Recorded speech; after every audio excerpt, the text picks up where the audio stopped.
up inside. I see that guy and I don't think that he's your brother. Keep it undercover, let's go for a ride. It's so obvious there's something between us, but don't worry cause ain't nobody seen us. We shift gears, now I'm making you smile. Let's think away, baby, just for a while.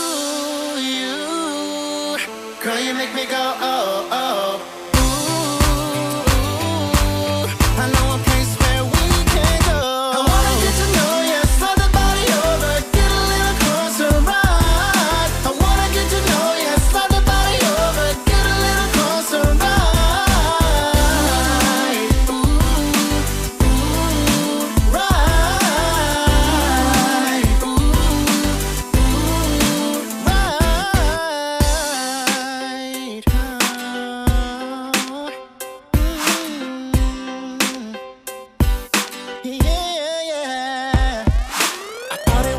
But then I saw you walking by me, shining brighter, baby, than I've ever seen, yeah. And I don't know what you got going on later, but right now I'ma take you to a place you've never been. So obvious there's something between us, but don't worry cause ain't nobody seen us. We shift gears, now I'm making you smile. Let's think away, baby, just for a while. You, girl, you make me go, oh, oh.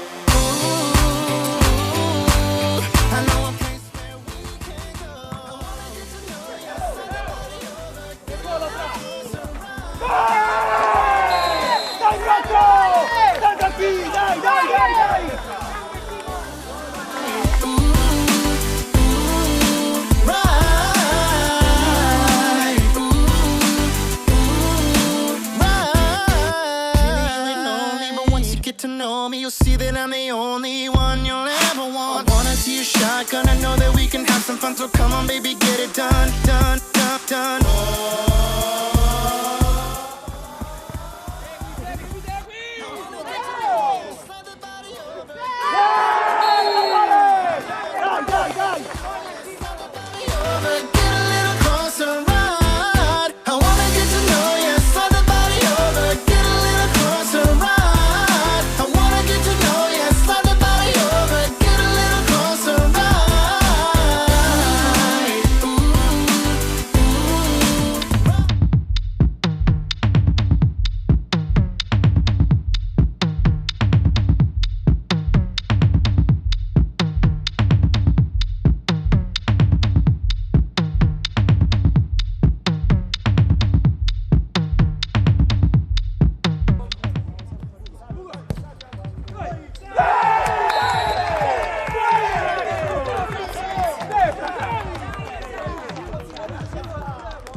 Partita decisamente nel vivo, insomma tutta la partita siamo stati nel pieno, malgrado il risultato subito di 2-0. Abbiamo fatto la partita noi al primo tempo, abbiamo subito 2 contropiedi insomma, che non dovevamo subire, ma insomma abbiamo gestito bene la partita. Siamo rientrati nel secondo tempo accorciando subito le distanze, riaprendo la partita. Distrazione nostra ennesima e abbiamo preso il 3-1, non abbiamo mollato, abbiamo riaccorciato le distanze e poi come al solito arriva l'incompetenza degli arbitri. Questa è la terza partita che ci tolgono punti clamorosamente negli scontri diretti. Questa è l'ennesimo, insomma c'era un gol clamoroso del 3-3 non visto e poi giustamente la partita si incattivisce e in realtà una partita che potevamo giocare, il risultato del pareggio era perfetto come è successo all'andata, abbiamo affrontato un'ottima squadra come sapevo che loro erano, come all'andata. Lo sapevamo già l'andata era finita 1-1, quindi sapevamo che era una squadra molto ben preparata tecnicamente, tatticamente pure, ottime individualità, quindi sapevamo che questa era una partitaccia, però faccio i complimenti ai miei ragazzi perché dopo la battuta d'arresto dell'altra settimana questa volta siamo entrati molto concentrati in campo, pure l'inattività di 40 giorni ci aveva un po' bloccato le gambe l'altra settimana, quindi faccio i complimenti ai miei ragazzi perché sono stati veramente bravi questa sera sia sulla fase difensiva che su quella offensiva. Abbiamo sfruttato tutte le occasioni, ripeto, contro una gran bella squadra che fino all'ultimo sicuramente se la batterà sia per la vittoria del campionato che per i playoff, insomma sicuramente.